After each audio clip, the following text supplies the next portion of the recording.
privilege to just be able to share my heart with you on the passage that we're looking at, which is Luke 12, 1 to 12, and on the practice of encouragement. Just to give a little bit of context, just before that, at the end of Luke 11, Jesus faces opposition from the religious leaders of the day, the Pharisees, trying to trip him up with questions. And in Luke 12, there are thousands of people that are all trampling on one another, and it says Jesus speaks first to his disciples. And we find in this passage, I feel, is like they're both and there's warnings and encouragements. Obviously there are words of affirmations and encouragements, but there's also what we're being encouraged into, what we're being encouraged to, I suppose, take heed of, what we're being encouraged to become.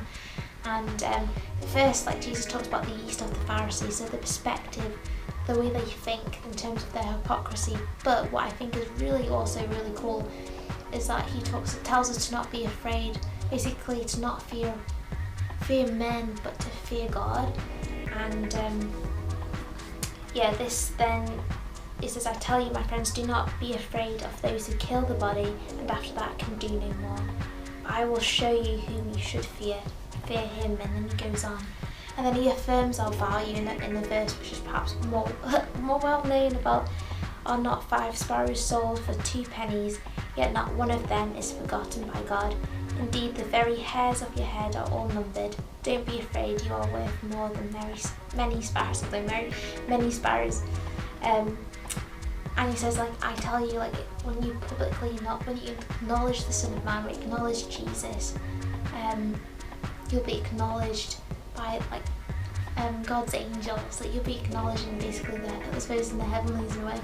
And I just think the encouragement really here is to not be afraid of men, and that's encouragement to my heart as well, like this scripture as well, to become this what I'm reading really, all the more.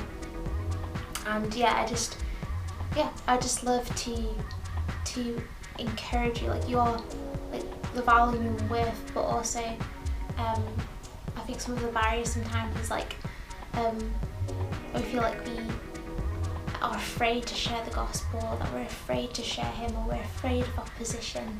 And I think this passage really is encouraging us to have a reverential fear of the Lord.